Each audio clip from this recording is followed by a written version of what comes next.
of members to be appointed by the Rajya Sabha to the joint committee. Thank you.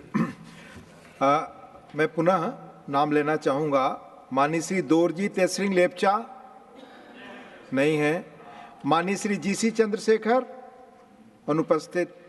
माननीय Shri Ramji Lal Suman ji 5 minute.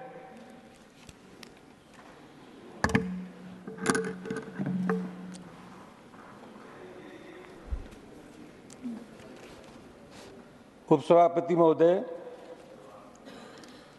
ये जो 2024 और 25 का budget है, इसमें कृषि के लिए 1,52,000 रुपये का प्रावधान रखा गया है।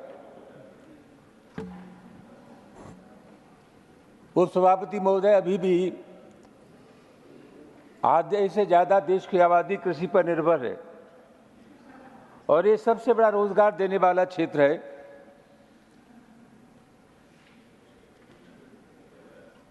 कहा कुछ भी जाता रहा हो, लेकिन मेरा आरोप है कि कृषि की उपेक्षा हुई। 1920 के बजट में बजट का 5.44% कृषि पर आवंटित किया गया था और इस बजट में ये आवंटन 3.15% है। उपसभापति महोदय, आप जानते हैं कि लंबे समय से किसानों ने आंदोलन किया और फिर किसान सिंधु बॉर्डर पर इकट्ठे हो रहे हैं। अगर सरकार गंभीरता से किसानों की समस्याओं पर गौर नहीं करेगी तो इस देश में तनाव बढ़ेगा और मैं बहुत विनम्रता के साथ कहना चाहूंगा कि तनाव बढ़ेगा तो इसकी जिम्मेदारी किसी और की नहीं, सत्तारूढ़ दल की होगी। उपाध्यक्ष महोदय, कहा गया बजट में कि हम प्राकृतिक खेती का उल्लंघन करेंगे, उल्लेख किया गया है प्राकृतिक खेती का। सच्चाई ये है कि प्राकृतिक खेती नाम की कोई चीज होती नहीं। जहां तक न्यूनतम समर्थन मूल्य का सवाल है, सभापति महोदय, किसानों के आंदोलन के बाद 22 जुलाई 2022 को एक कमेटी बनी, उसकी सिर्फ 6 मीटिंगें अब तक हुई हैं। कोई समयबद्ध कार्यक्रम किसानों की समस्याओं को हल करने का सरकार के पास नहीं है। मैं विनम्रता के साथ अध्यक्ष महोदय आपके मार्फत कहना चाहूंगा, पिछले 7 वर्षों में जीएसटी का जो कर संग्रह है वो 170% बढ़ गया है। जीएसटी का 67% हिस्सा 50% गरीब लोगों से मिलता है। जीएसटी का कर संग्रह बढ़ गया लेकिन महंगाई बढ़ी है। छोटे व्यापारियों से को जीएसटी से नुकसान हुआ है और इतने कर संग्रह के बावजूद भी उपसभापति महोदय राजस्व घाटा क्यों है? दिसंबर 2023 के मुताबिक 20 से 24 वर्ष तक के युवा 44% बेरोजगार थे। 25 से 29 वर्ष तक के 14% युवा हमारे देश में बेरोजगार हैं। सभापति महोदय, शांता कुमार कमेटी सरकार ने बनाई थी और शांता कुमार कमेटी की ये सिफारिश है, शांता कुमार कमेटी का ये निष्कर्ष है कि हमारे देश में सिर्फ 6% किसानों को न्यूनतम समर्थन मूल्य का लाभ मिलता है।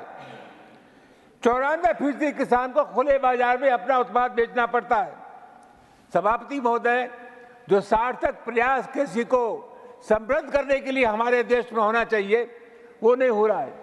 हमारे देश में 7,000 मंडियां हैं जबकि 42,000 मंडियों की हमारे देश में आवश्यकता है। सभापति महोदय, आज स्थिति क्या है? जिन किसानों की बात हम करते हैं, खेत की दवाइयों पर 18% जीएसटी है, ट्रैक्टर पर 28% जीएसटी है, बीजों पर 12% जीएसटी है, कृषि यंत्रों पर 28% जीएसटी है। अगर सरकार सही मानों में किसानों के साथ इंसाफ करना चाहती है तो जीएसटी को जोड़ के न्यूनतम समर्थन मूल्य का ऐलान इन लोगों को करना चाहिए, जो लोग ये नहीं करते।